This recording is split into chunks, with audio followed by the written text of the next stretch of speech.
नमः। लक्ष्मीनाथसमारम्भां नाथयामुनमध्यमाम् अस्मदाचार्यपर्यन्तां वन्दे गुरुपरम्परां।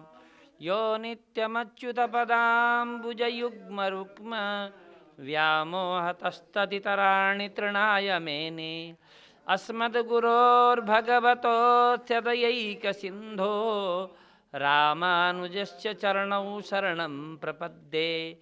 स्वाचार्यं श्रीधरं शान्तं षडाचार्यं यतिं गुरुं श्रीनिवासं मुक्तिनारायणं रामानुजं भजे।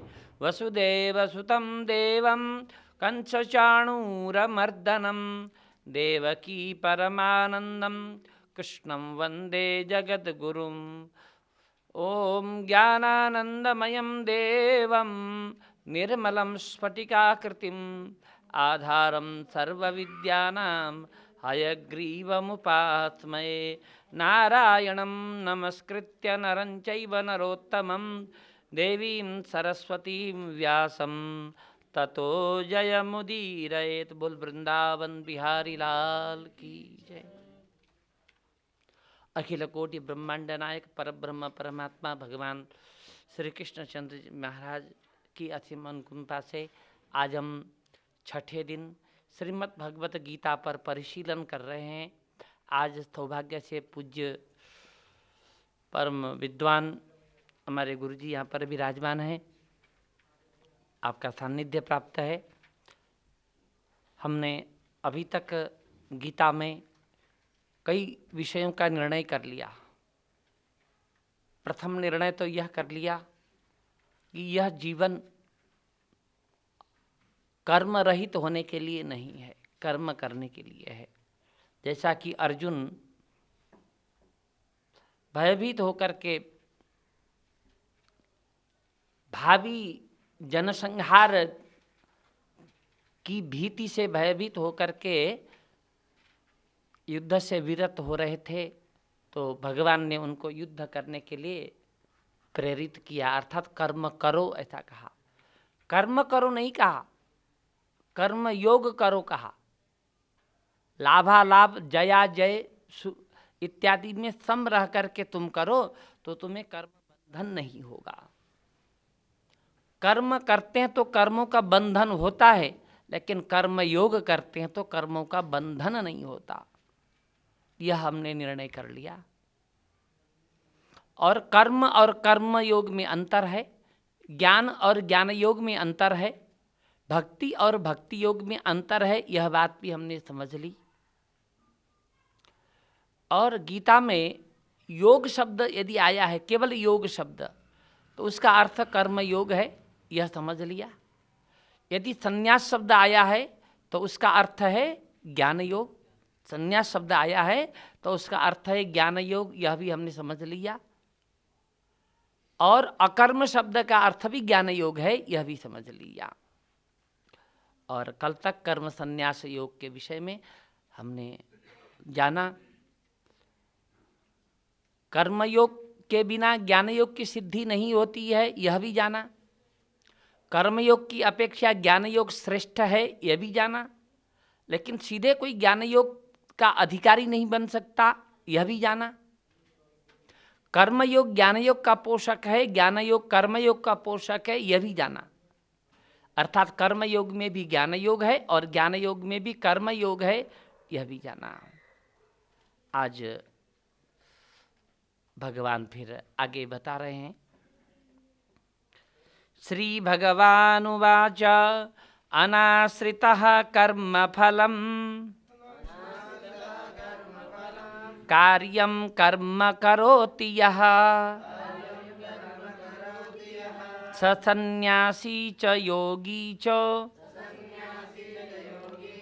न निरग्निर्न चाक्रियः। बड़े स्पष्ट शब्दों में कहते हैं यहाँ पर।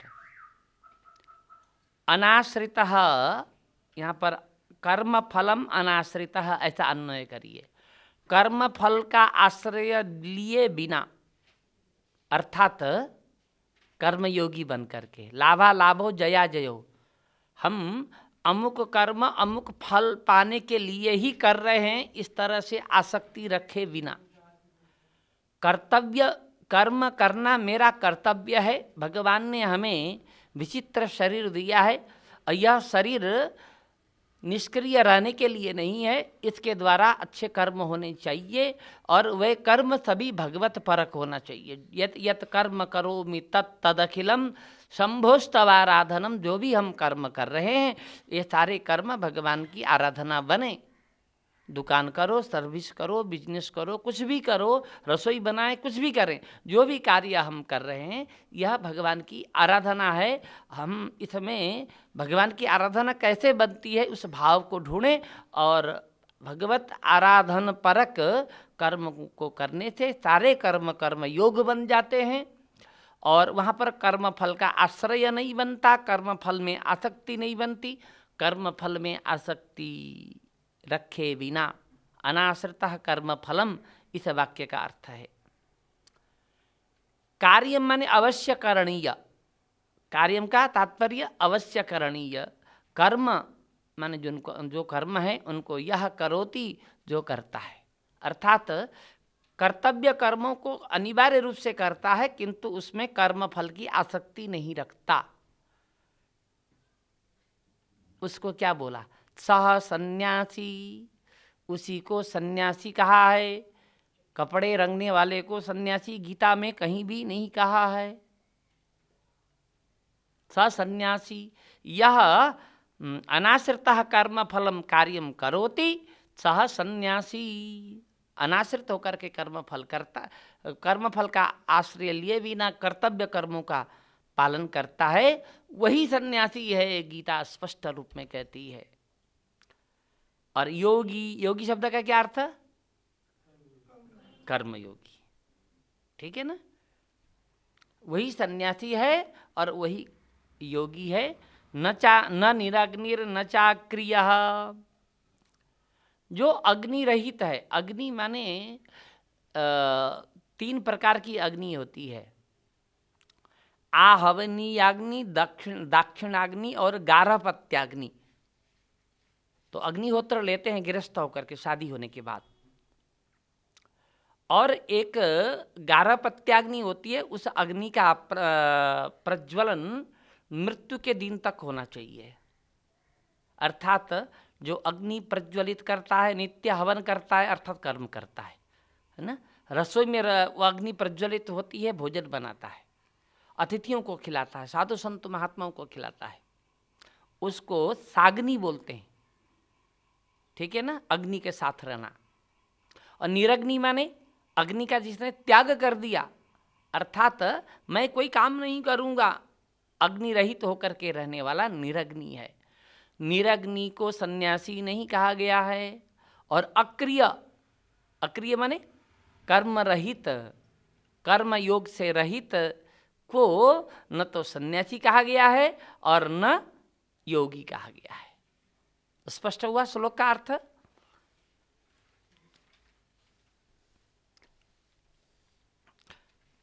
उस प्रकार के कर्म योग में ज्ञान योग अपने आप आ जाता है, स्वतः ज्ञान योग बन जाता है। यह अगले श्लोक से बोलते हैं। यम संन्यासमिति प्राहुः, यं सन्न्यासमिति प्राहुः, योगं तं विद्धि पाण्डव, योगं तं विद्धि पाण्डव, नैह सन्न्यस्त संकल्पो, नैह सन्न्यस्तसंकल्पो, योगी भवति कश्चन। योगी भवति कश्चन। उसको योगी नहीं कहते, उसको सन्यासी नहीं कहते, किसको कहते हैं?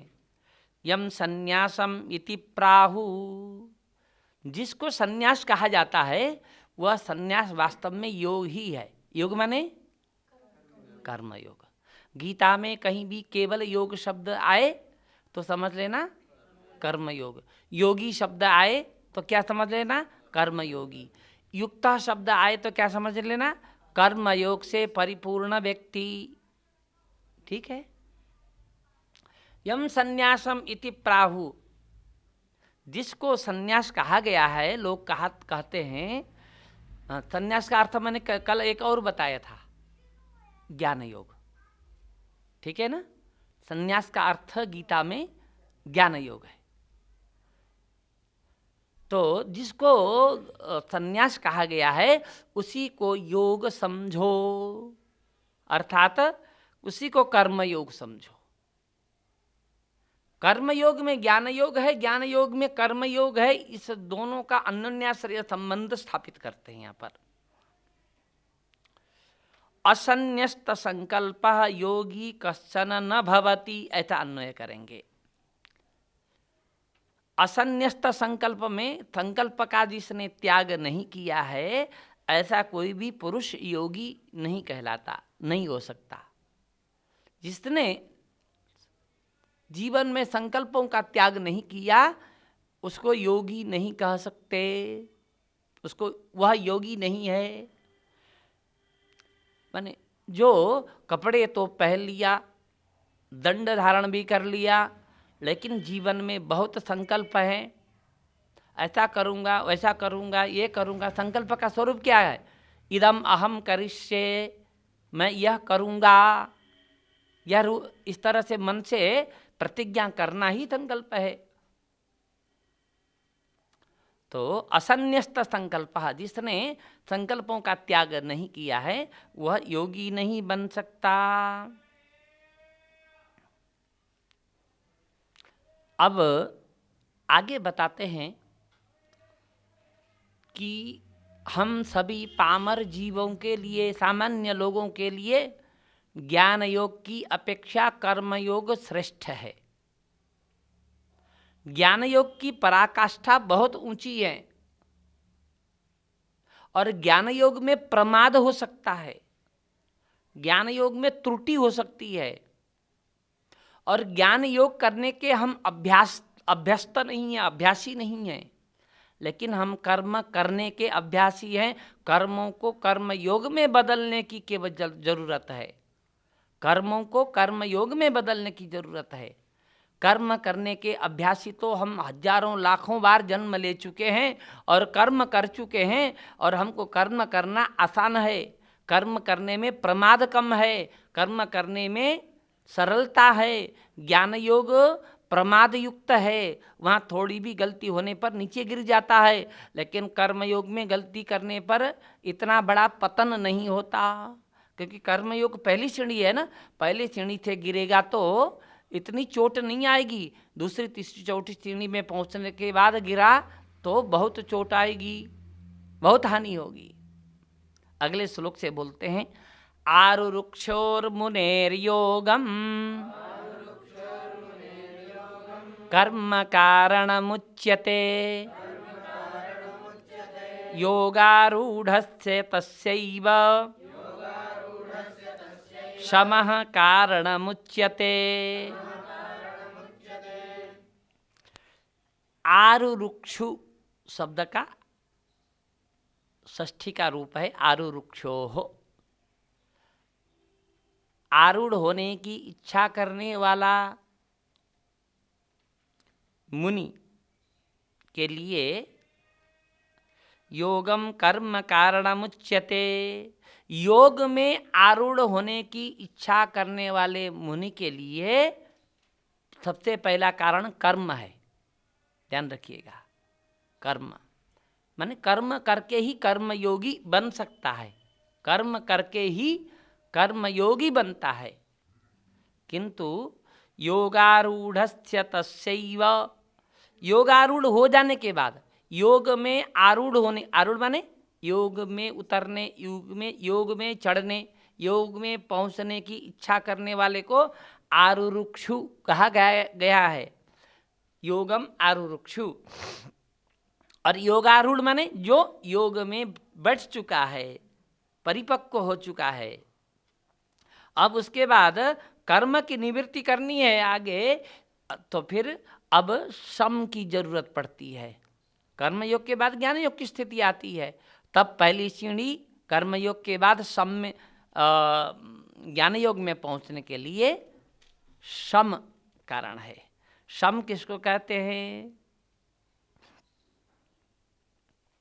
कर्म निवृत्ति को सम कहते हैं।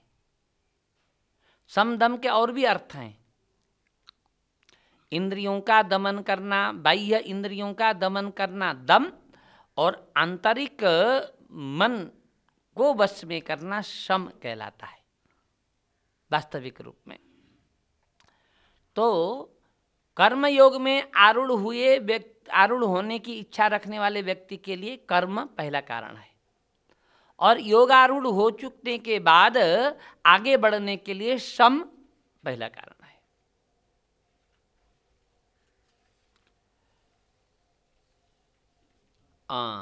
कर्मयोगी बन गया यह कैसे पता लगे? योगारूढ़ हो चुका यह कैसे पता लगे? यह व्यक्ति योग में पूर्णतया आरूढ़ हो चुका है, यह कैसे पता लगे? तो इसका लक्षण भी बताते हैं अगले श्लोक से। यदा हिनेन्द्रियार्थेषु न कर्म स्वनुषज्यते सर्वसंकल्प सन्यासी योगारूढ़स्तदोच्यते। योगारूढ़ः तदा उच्यते, ऐसा संधि विच्छेद है। इंद्रिय हमारे कितने हैं? 5 ज्ञानेन्द्रिय, 5 कर्मेंद्रिय। कर्मेंद्रिय तो वो कोई न पाप करते हैं न पुण्य करते हैं, अपने आप वो चलायमान नहीं होते, वो तो मन उनको आदेश देता है तब चलते हैं। लेकिन ज्ञानेन्द्रिय ज्ञान भी करते हैं, तो इनके विषय कौन है? रूप रस गंध स्पर्श शब्द। रूप रस गंध स्पर्श शब्द, संसार का सारा भोग इन्हीं 5 के अंतर्गत आ जाता है। रूप ग्रहण करना, रस ग्रहण करना, गंध ग्रहण करना, शब्द ग्रहण करना और स्पर्श ग्रहण करना, सब कुछ इसी के अंतर्गत आता है। और ये विषय इंद्रियों के विषय है। किसके विषय? इंद्रियों के विषय हैं। ये विषय तो बहुत होते हैं, केवल विषय कहने से और भी विषय लिए जाते हैं, लेकिन इंद्रियों के विषय कौन है? यही 5 हैं। यदा ही न इंद्रियार्थेषु, इनको इंद्रियों के विषयों को इंद्रियार्थ भी कहा जाता है। इंद्रियों के विषयों को इंद्रियार्थ भी कहा जाता है। तो इंद्रियार्थेषु कर्मसु न अनुसज्जते, जब योगी निश्चय पूर्वक इंद्रियों के विषयों में आसक्त नहीं होता। योगारूढ़ हुआ यह कैसे जाना जाए, यह प्रश्न था ना। जब मनुष्य योगी साधक इंद्रियों के विषयों के प्रति बिल्कुल भी आसक्त नहीं होता, पहला लक्षण। दूसरा लक्षण, सर्वसंकल्प सन्यासी, समस्त संकल्पों का त्याग कर चुका। ये 2 लक्षण एक ही व्यक्ति में आ जाए तो योगारूढ़स्तदोच्यते, तब वह साधक योगारूढ़ हो चुका है, ऐसा समझ लेना। इसके पहले तक प्रयत्न कर रहा है तो योग में आरूढ़ नहीं हुआ है, आरुरुक्षु है। योगारुरुक्षु और योगारूढ़, योग में आरूढ़ होने की इच्छा करने वाला और उसके लिए प्रयत्न करने वाला योगारुरुक्षु कहलाएगा। और योग में जो प्रतिष्ठित हो चुका है वह योगारूढ़ कहलाएगा। 2 लक्षण बताए। इंद्रियों के अर्थों में अर्थात विषयों में जिनका मन नहीं जाता बिल्कुल भी, जो सर्व संकल्प सन्यासी है, वह योगारूढ़ है। इसी को आगे कहते हैं, देखो भाई, तुमको बचाने के लिए कोई दूसरा आने वाला नहीं है, तुम्हारी रक्षा करने के लिए कोई दूसरा आने वाला नहीं है। रक्षा करने का तात्पर्य है पुनः संसार में आने से बचाना, यही रक्षा है। अपना उद्धार खुद करना चाहिए, अपनी रक्षा खुद करनी चाहिए। अगले श्लोक से बोलते हैं, उद्धरेदात्मनात्मानं उद्धरेदात्मनात्मानं नात्मानम् अवसादयेत् आत्मानमवसादयेत् आत्मैव ह्यात्मनो बन्धु आत्मैव ह्यात्मनो बन्धु रात्मैव रिपुरात्मनः। आत्मैव रिपुरात्मनः। मैंने कल या परसों बताया था कि ब्रह्म शब्द के कई अर्थ हैं। ब्रह्म माने पर ब्रह्म परमात्मा, ब्रह्म माने जीव, ब्रह्म माने शरीर, ब्रह्म माने प्रकृति। ब्रह्म शब्द के 4 अर्थ हैं। क्यों 4 अर्थ हैं? तो ब्रह्म का अर्थ है बढ़ना और बढ़ाना। जो बढ़ता भी है और जो बढ़ाता भी है उसको ब्रह्म कहते हैं। तो अर्थात जो बड़ा हुआ है उसको भी ब्रह्म कहते हैं। तो पर ब्रह्म परमात्मा इतना विशाल है कि उससे बड़ा कोई है ही नहीं। जीवात्मा अणु होते हुए भी कार्य उसका विशाल है। प्रकृति फैली हुई है चारों तरफ। यह शरीर भी वर्धनशील है। इसलिए ये ब्रह्म शब्द के 4 अर्थ किए जाते हैं प्रसंग के अनुसार। यहाँ पर ब्रह्म शब्द से परमात्मा को कहा जा रहा है कि जीवात्मा को कहा जा रहा है कि शरीर को कहा जा रहा है या प्रकृति को कहा जा रहा है, इसको समझना पड़ेगा। मम योनिर्महद् ब्रह्म, आगे कहने वाले हैं भगवान। प्रकृति को भगवान ने महान ब्रह्म कहा है। आगे मम योनिर्महद् ब्रह्म में ब्रह्म शब्द का अर्थ प्रकृति है। उसी तरह आत्मा शब्द के भी कई अर्थ हैं। आत्मा माने परमात्मा एक अर्थ, जीवात्मा दूसरा अर्थ, मन तीसरा अर्थ, शरीर चौथा अर्थ। आत्मा शब्द का अर्थ मन भी है, ध्यान रखिएगा। यहाँ पर इसी श्लोक से स्पष्ट हो जाएगा कि आत्मा शब्द का यहाँ पर मन अर्थ है। उद्धरेत आत्मना आत्मानम, अर्थात मन से ही अपना उद्धार करे। आत्मना आत्मानम में 2 आत्मा शब्द हैं। एक आत्मा का शब्द का अर्थ है मन और दूसरा आत्मा का अर्थ है जीव। अपने मन के द्वारा ही आत्मा का उद्धार करना चाहिए। आत्मा के द्वारा आत्मा का उद्धार करना चाहिए ऐसा अर्थ नहीं है। अर्थात मन को इतना संयंत्रित नियंत्रित करो कि तुम्हारे आत्मा का उद्धार हो जाए। मन के भग जाने से आत्मा भी सांसारिक विषयों में फंस जाता है, इसलिए उसका उद्धार नहीं होता। उद्धरेत आत्मना आत्मानम, मन के द्वारा आत्मा का उद्धार करे। किस तरह के मन का? मन के द्वारा विषयों में अननुसक्त, विषयों में आसक्त न हो, विषयों में अनासक्त मन को बना करके ऐसे मन के द्वारा अपना उद्धार करना चाहिए। नात्मानम न आत्मानम अवसादयत, अवसादयत माने गिराना फंसाना।